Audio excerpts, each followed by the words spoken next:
اسی وجہ سے رسول اللہ صلی اللہ علیہ وسلم نے یہ بات کہی تھی، دعا کرے کہ ہم ایسے عمل لے کے قیامت کے دن اللہ سبحانہ تعالیٰ کے سامنے حاضر ہوں کہ اللہ سبحانہ تعالیٰ دور سے ہمیں دیکھ کے کہہ دے کہ یہ میرے بندے ہیں، ان کو نور کے ممبروں پہ بٹھا دو۔ اللہ سبحانہ تعالیٰ ہم سب کو جنت الفردوس میں داخل کرے، آمین ثم آمین۔ اللہ سبحانہ تعالیٰ ہمیں حوض کوثر پہ پانی پینا نصیب کرے۔ اللہ سبحانہ تعالیٰ سے دعا کریں کہ ہم رسول اللہ صلی اللہ علیہ وسلم کا غرور ہوں، ایسا نہ ہو کہ حوض کوثر پہ وہ ہمیں دیکھ کے منہ موڑ لیں، ہم ان کی اتباع کرنے والے ہوں، ہم دنیا میں اللہ سبحانہ تعالیٰ کے دین کو پھیلانے والے ہوں۔ اللہ سبحانہ تعالیٰ نے جس مقصد کے لیے ہمیں اس دنیا میں بھیجا ہے ہم وہ پورا کر سکیں۔ اللہ سبحانہ تعالیٰ فرماتے ہیں کہ کنتم خیر امت اخرجت للناس تعمرون بالمعروف وتنہون عن المنکر، کہ تم برائی سے روکتے ہو اور نیکی کا حکم دیتے ہو۔ اللہ سبحانہ تعالیٰ سے یہ بھی توفیق مانگے کہ یا پاک پروردگار مجھے اتنی ہمت دے، مجھے حوصلہ دے تاکہ میں دوسروں کو برائی سے روک سکوں۔ ہمارے راستے میں بہت سی رکاوٹیں آ جاتی ہیں کہ ہم بات کہنے سے گھبرا جاتے ہیں۔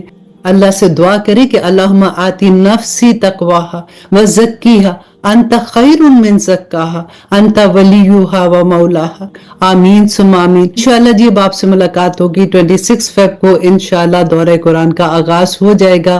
اللہ سبحانہ تعالیٰ میرے لیے بھی اور آپ کے لیے آسانیاں فرمائے۔ اس کے ساتھ اللہ سبحانہ تعالیٰ کے پیارے ناموں کی سیریز بھی آپ لوگوں کے ساتھ شیئر کی جائے گی کہ آپ لوگ اللہ سبحانہ تعالیٰ کے پیارے نام یاد کر لیں۔ جب ہم اللہ سبحانہ تعالیٰ کو اس کے پیارے ناموں سے پکاریں گے، اس کے ناموں کا واسطہ دے کر دعا مانگیں گے تو اللہ سبحانہ تعالیٰ ہماری دعائیں قبول کریں گے نا، کیونکہ اللہ سبحانہ تعالیٰ نے تو خود فرمایا ہے کہ مجھے میرے پیارے ناموں سے پکارو۔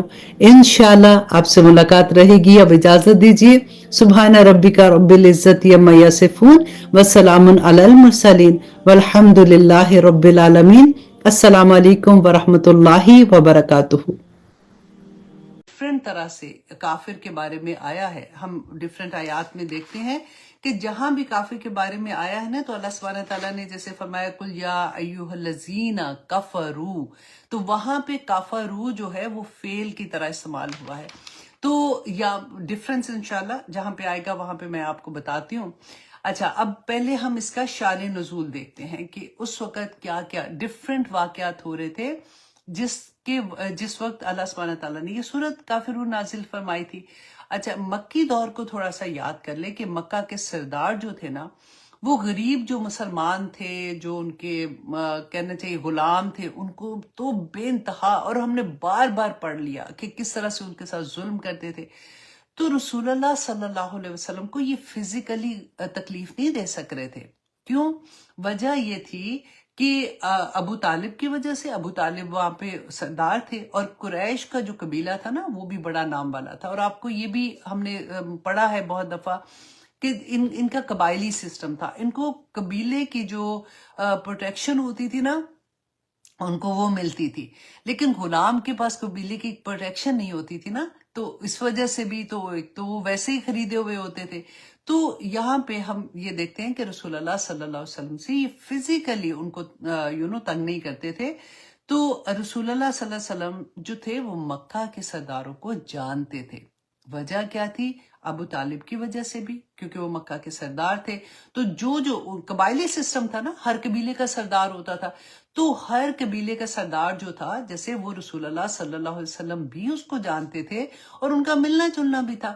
جب اللہ سبحانہ تعالیٰ نے وحی نازل کی تو رسول اللہ صلی اللہ علیہ وسلم بار بار ان جو سردار تھے ان کو جا کے بار بار اللہ سبحانہ تعالیٰ کا پیغام دیتے تھے، کیونکہ اب دیکھیں جتنے بھی نبی آتے ہیں نا، اللہ سبحانہ تعالیٰ نے ہر نبی کو جو ان کے علاقے میں جہاں جہاں بھی نبوت کے لیے اللہ سبحانہ تعالیٰ نے نبی بھیجے تو ان کو کہا کہ جو ایلیٹ کلاس ہوتی ہے نا وہاں کی، ان کو اللہ سبحانہ تعالیٰ کا پیغام جا کے دو۔ وجہ کیا تھی؟ دیکھیں فرعون کے پاس بھیجا تھا نا موسیٰ علیہ السلام کو، تو وجہ یہ ہوتی ہے کہ اگر وہ مان جائیں، کیونکہ لوگ ان کو فالو کر رہے ہوتے ہیں، ٹھیک ہے؟ تو ابھی بھی آپ آج کل اس کو کمپیریزن ساتھ ساتھ آپ کرتے جائیں۔ آج کل بھی آپ دیکھیں کہ کس کو، جیسے آپ مووی سٹارز ہیں یا اس طرح کے لوگ ہوتے ہیں یا جنہوں نے پیسہ بس بنایا ہوتا ہے اور وہ شو آف کر رہے ہوتے ہیں بہت زیادہ اپنے پیسے کا اور اس طرح سے، تو لوگ ان کو فالو کرنا شروع ہو جاتے ہیں، ان سے امپریس ہو جاتے ہیں، اور اگر وہ دین میں آ جاتے ہیں تو ان کے پیچھے کافی لوگ پھر دین کی طرف آ جاتے ہیں۔ تو اللہ سبحانہ تعالیٰ نے یہاں پہ جو رسول اللہ صلی اللہ علیہ وسلم جب قریش مکہ کو بار بار جا کے قریش مکہ کے سرداروں کو، اچھا سرداروں میں ان کے جو خاص نام آتے ہیں نا جو سیرہ میں ہم پڑھتے ہیں، وہ آتے ہیں ولید بن مغیرہ کا آتا ہے، عاص بن وائل کا آتا ہے، اسود بن مطلب کا آتا ہے، اور امیہ بن خلف. ان کے نام ہم بار بار پڑھتے ہیں اس میں کہ یہ رسول اللہ صلی اللہ علیہ وسلم کو بہت تنگ کرتے تھے اور اموشنلی ڈرین کرتے تھے ان کو. تو ان کے بارے میں آتا ہے کہ یہ کیا سمجھتے تھے، کیونکہ رسول اللہ بار بار پیغام دیتے تھے. اچھا اب آپ دیکھیں کہ اگر آپ بازار میں شاپنگ کرنے جا رہی ہیں تو اگر آپ دیکھتے ہیں نا کسی ایسے بازار سے جب ہم جاتے ہیں جہاں پہ وہ دکاندار آوازیں دے رہے ہیں باجی ادھر آنا باجی ادھر آنا، تو ہمیں بھی پتا ہوتا ہے کہ ادھر جا کے ہم نے ان سے بارگیننگ کرنی ہے. کیونکہ بارگیننگ کیوں کرنی ہے؟ کیونکہ ہمیں پتا ہے کہ یہ ڈیسپریٹ ہو رہے ہیں، یہی سمجھتے ہیں. اگر ہم بڑی بوتیک میں جاتے ہیں تو وہاں تو پرائسز سارے لگے ہوتے ہیں، وہاں پہ ہمت نہیں پڑتی کسی کو بارگیننگ کرنے کی، اور نہ ہی ان کی کوئی ایسی پالیسی ہوتی ہے. وہ جس پرائس پہ اگر ہمیں سوٹ کر رہی ہوتی ہے ہم اٹھا کے لے آتے ہیں. اچھا یہی کانسیپٹ وہ سرداروں نے کیا سوچا کہ یہ تو ڈیسپریٹ ہے اپنے دین کا جو پیغام دے رہے ہیں، تو ہم ان کے ساتھ بارگیننگ کرتے ہیں.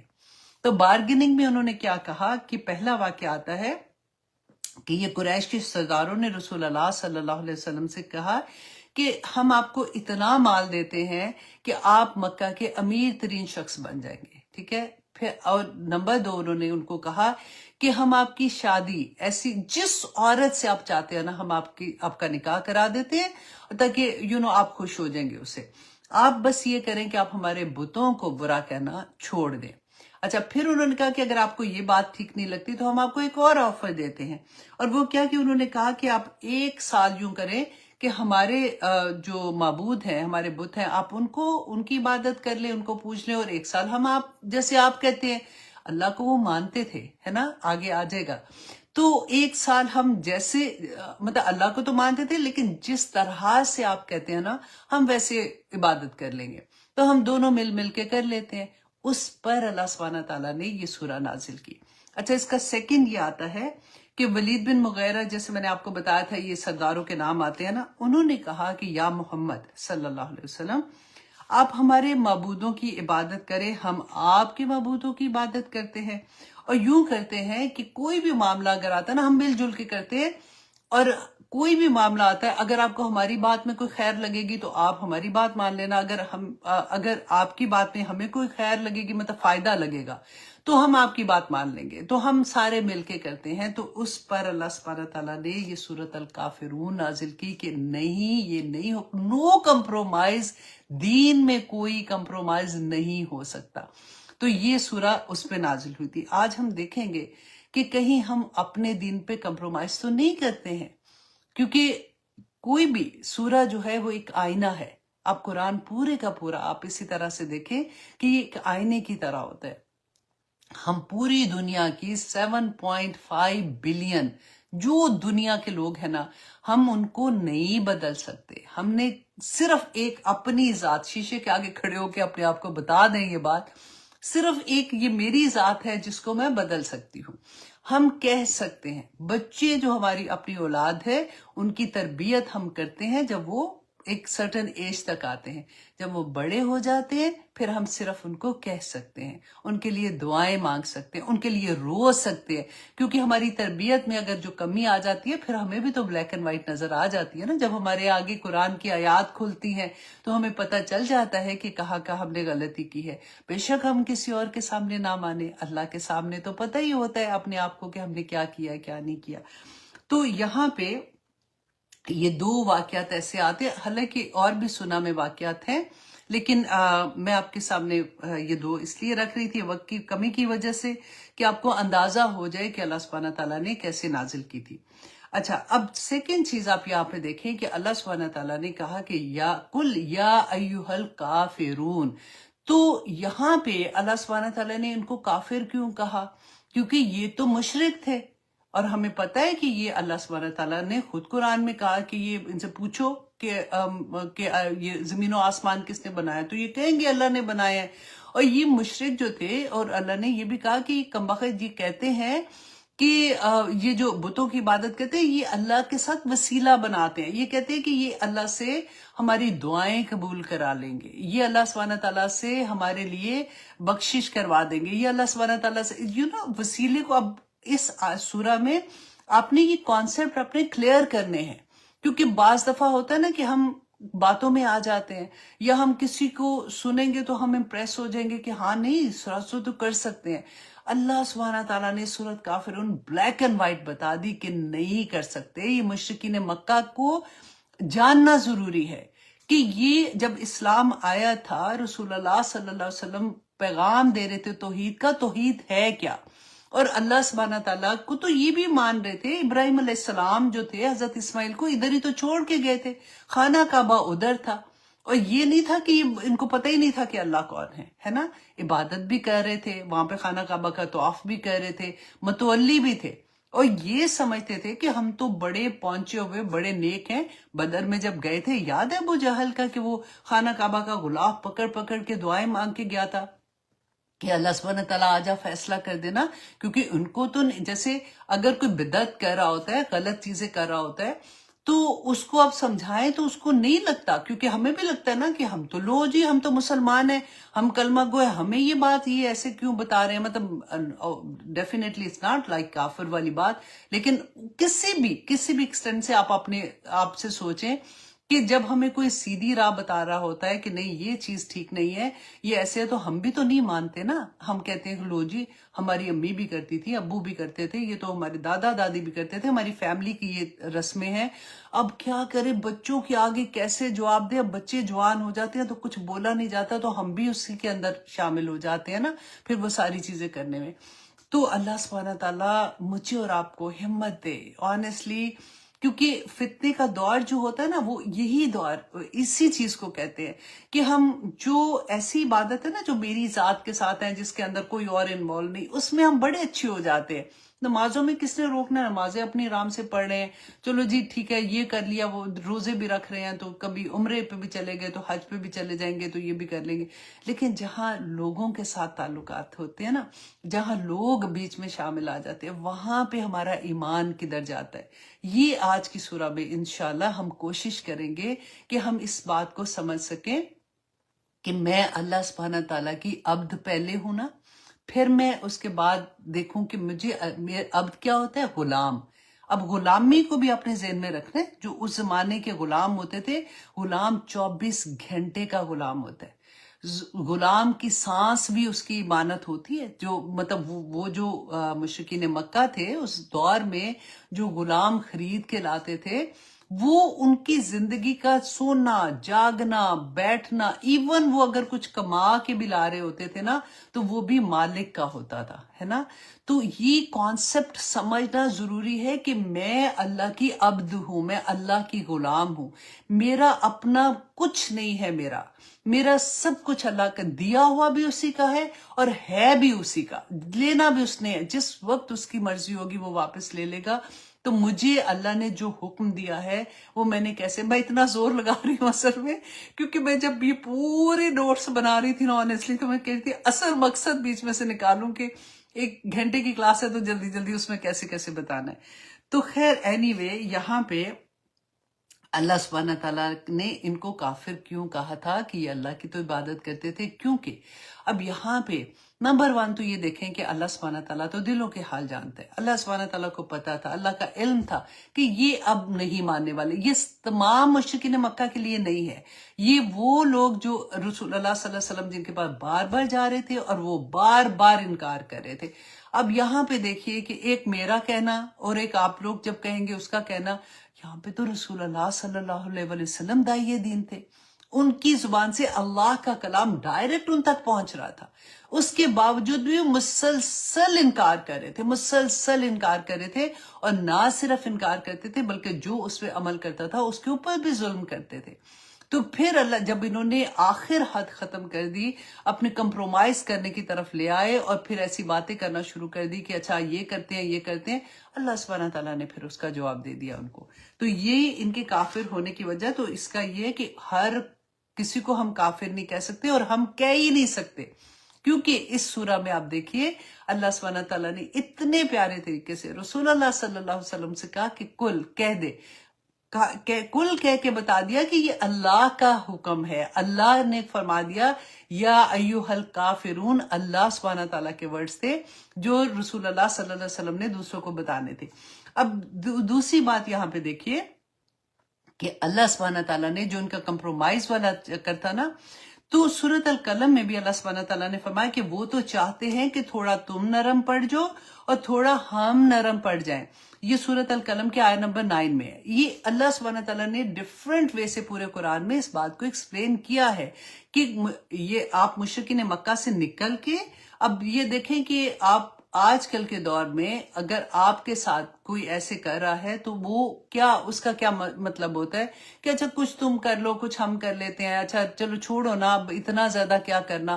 یہ جو ایسی والی چیزیں ہوتی ہیں نا، اس کو آپ انڈرسٹینڈ کریں گے.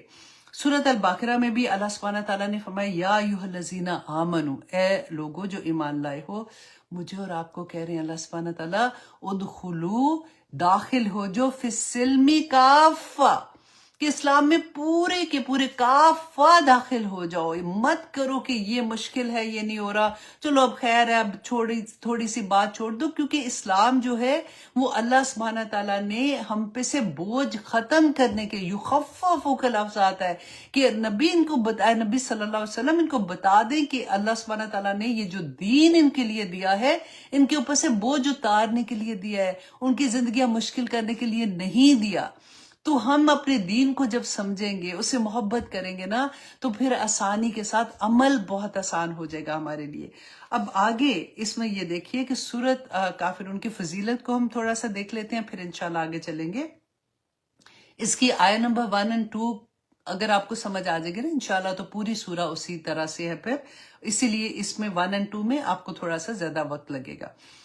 اچھا جی، اس کی فضیلت کے بارے میں آتا ہے کہ رسول اللہ صلی اللہ علیہ وسلم نے فرمایا تھا کہ سورۃ الکافرون 1/4 قرآن کی اہمیت اس کی اتنی ہے کیونکہ قرآن کے 1/4 حصے میں اللہ سبحانہ تعالیٰ نے اسی کے بارے میں، جو توحید کے بارے میں اور شرک کی نگیشن کے بارے میں قرآن میں آیات ہیں.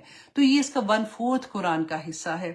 زید بن حارثہ کے بھائی اور ایسے ایک اور صحابی کا نام آتا ہے کہ انہوں نے رسول اللہ صلی اللہ علیہ وسلم سے پوچھا تھا کہ یا رسول اللہ ہمیں کچھ ایسی چیز بتائیں جس کو میں آپ کو یہ کہنا چاہ رہی ہوں، آپ لوگ بار بار جو اموجیز بھیج رہے ہیں نا، دیکھیں تھوڑا سا کلاس کو سن لیں. آپ اپنا دھیان نہ ٹک ٹک ٹک ٹک کرنے میں لگاتے ہیں نا، تو پھر آپ سن نہیں پاتے ہیں. کیونکہ آج انشاءاللہ ہم توحید کو پکا کرنے بیٹھے ہوئے ہیں اور بہت پیارے طریقے سے رسول اللہ صلی اللہ علیہ وسلم نے جو سمجھایا ہے، تو میں کوشش کر رہی ہوں آپ لوگوں کو سمجھانے کی. تو تھوڑا سا غور کیجئے اور تھوڑا سا اس پہ دل لگائیے. ٹھیک ہے جی. اچھا، اب انہوں نے پوچھا کہ یا رسول اللہ ہمیں کچھ ایسا عمل بتائیں جو ہم رات کو سونے سے پہلے کریں. پھر نہیں ہم مجھے بھیجے. ٹھیک ہے، اوکے. ایسا عمل بتائیں جو ہم رات کو سونے سے پہلے کریں. تو رسول اللہ صلی اللہ علیہ وسلم نے کہا کہ رات کو سونے سے پہلے سورۃ الکافرون پڑھا کریں، اور پھر وہ شرک جو ہے کیونکہ اس سے برات ہے. اچھا جی، نمبر 2 یہ کہ رسول اللہ صلی اللہ علیہ وسلم فجر کی سنتوں میں سورۃ الکافرون پہلے میں اور پھر سیکنڈ میں سورۃ اخلاص پڑھتے تھے. اور سورۃ کافرون اخلاص کا جو پیئر ہے نا، یہ آپ کو بہت جگہ حدیث میں ملے گا. اچھا، مسند احمد کی حدیث میں ہے کہ رسول اللہ صلی اللہ علیہ وسلم مغرب کی سنتوں میں پہلی رکعت میں سورۃ کافرون کی تلاوت کیا کرتے تھے. رات سونے سے پہلے بھی رسول اللہ صلی اللہ علیہ وسلم سورۃ الکافرون پڑھا کرتے تھے.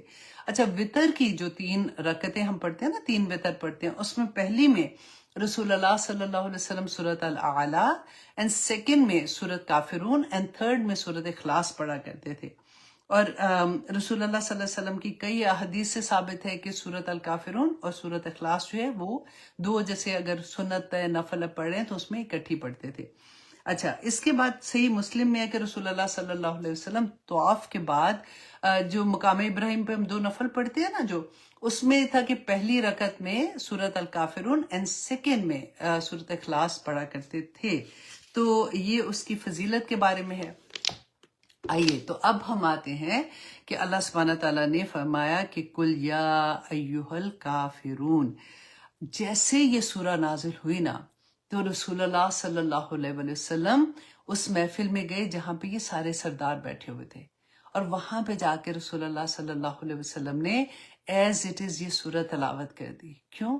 کیونکہ جب رسول اللہ کو وہ کہہ رہے تھے نا کہ اچھا یہ کمپرومائز کے لیے یہ کر دو، اچھا جو مکہ کی عورت جس سے بھی تم شادی کرنا چاہتے ہو یا ہم تمہیں اتنے پیسے دیں گے، تو رسول اللہ نے اس وقت کہا کہ اچھا میں اللہ سبحانہ تعالیٰ سے جو بھی مجھے وحی آئے گی، جواب اللہ کی طرف سے آئے گا، تو میں وہ آپ لوگوں کو بتا دوں گا. تو جب یہ سورہ نازل ہوئی تو بیسیکلی رسول اللہ صلی اللہ علیہ وسلم نے ان کا جواب ان کو بتایا تھا. آپ امیجن کریں ذرا کہ وہ سردار تو سمجھ رہے ہیں نا کہ وہ تو اللہ ان سے بڑا راضی ہے، کیونکہ وہ تو بت بھی رکھے ہوئے ہیں جو ان کی ڈائریکٹ اللہ سبحانہ تعالیٰ سے بخششیں کروا رہے ہیں اور باتیں پہنچا رہے ہیں. ان کو وہاں پہ بتایا جا رہا ہے کہ اللہ تمہیں کہہ رہا ہے کل یا ایھا الکافرون، کہ اے کافرو تمہیں اس طرح سے، کیونکہ یہ بہت سخت بات تھی ان کے لیے. ٹھیک ہے، تو یہاں پہ اب یہ پرپوزل جو تھا ان کا، اس کا جواب تھا. اور اللہ سبحانہ تعالیٰ نے کل جو ہے نا، یہ امر کا سیگا ہوتا ہے کہ کہہ دو، جیسے حکم نہیں ہوتا اس طرح سے امر کا سیگا تھا. کل کہہ کے اللہ سبحانہ تعالیٰ نے رسول اللہ صلی اللہ علیہ وسلم سے بتا دیا کہ کافروں کو یہ پتہ چل گیا کہ یہ جو کیونکہ وہ مانتے نہیں تھے نا کہ قرآن جو ہے وہ اللہ کی کتاب ہے، تو یہاں پہ بتا دیا کہ زبان رسول اللہ کی ہے، حکم ادھر سے آیا ہے، حکم اللہ سبحانہ تعالیٰ کا ہے. اور اللہ کی اس ایک سینٹنس میں نا آپ کو اللہ کا غضب بھی نظر آئے گا، قل یا ایھا الکافرون، کہہ دو کہ اے کافرو. اچھا، اب یہاں پہ آپ دیکھیے کہ قرآن میں نا آپ کو ڈفرینٹ طرح سے بھی ملے گا، قل یا ایھا الذین کفروا، یہ بھی آپ کو ملے گا. اور یہاں پہ کیا ہے کہ قل یا ایھا الکافرون، یہاں پہ اللہ سبحانہ تعالیٰ نے اسم استعمال کیا ہے. وہاں پہ کیا ہو رہا تھا کہ قل یا ایھا الذین کفروا، کفروا فعل ہے اور کافرون جو ہے وہ اسم ہے. اور اسم جب استعمال ہوتا ہے نا، میں نے آپ کو پہلے بھی بتایا تھا کہ اس میں کنٹینیوسلی کوئی کام کر رہے نا، مسلسل مطلب کوئی کام کرنے کا، اس میں ثبات بھی ہوتا ہے، ثبات جیسے کہتے ہیں، اس میں دوام بھی ہوتا ہے. جب اللہ سبحانہ تعالیٰ نے یہاں پہ کافرون کا لفظ استعمال کیا تھا تو اس میں ان کو یہ سمجھ آ گئی تھی کہ مسلسل انکار کرتے تھے، مسلسل اللہ سبحانہ تعالیٰ کے احکامات سے انکار کر رہے تھے نا. تو اللہ سبحانہ تعالیٰ نے یہاں پہ کافرون نہیں کہا، اللہ سبحانہ تعالیٰ نے یہاں پہ کافرون کا لفظ استعمال کیا ہے.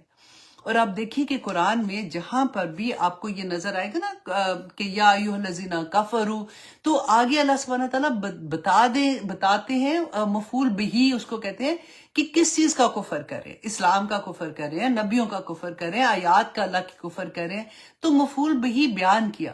یہاں پہ اللہ سبحانہ تعالیٰ نے مفعول بہی بیان نہیں کیا، اور اس کا مفسرین بیان کرتے ہیں، علماء بیان کرتے ہیں کہ یہاں پہ کیونکہ مفعول بہی بیان نہیں کیا تو اس کا مطلب تھا یہ ہر چیز کا، اس میں بہت وسعت آ جاتی کہ یہ ہر چیز کا ہی کفر کر رہے تھے.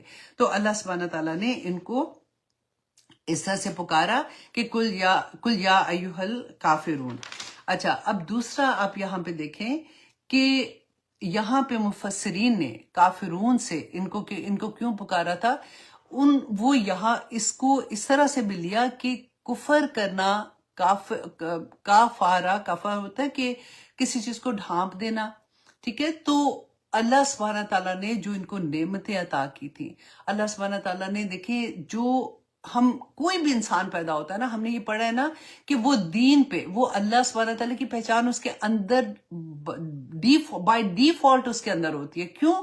کیونکہ ہم نے وعدہ الست لیا ہوا ہے.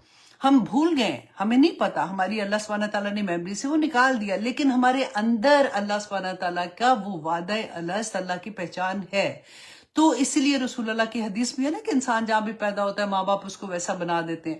تو یہ انہوں نے کیا کیا تھا کہ اپنی وہ پہچان جو تھی نا اس پہ انہوں نے پردہ ڈال دیا ہوا تھا. اس کو یہ جیسے کیونکہ کوئی بھی اچھی بات سنتے ہیں نا، کوئی بھی اللہ سبحانہ تعالیٰ کا ڈائریکٹ پیغام آتا ہے تو دل میں کچھ ہوتا ہے، بندہ سوچتا ہے کہ یہ میرے، وہ جو کہتے ہیں نا روح پیاسی ہوتی ہے. تو انہوں نے کیا کفر کیا تھا کہ نمبر 1 انہوں نے کہا کہ یہاں پہ کیا مراد تھا کہ کل یا ایھا الکافرون کا مطلب تھا کہ انہوں نے اللہ کی نعمتوں کا انکار کر دیا تھا.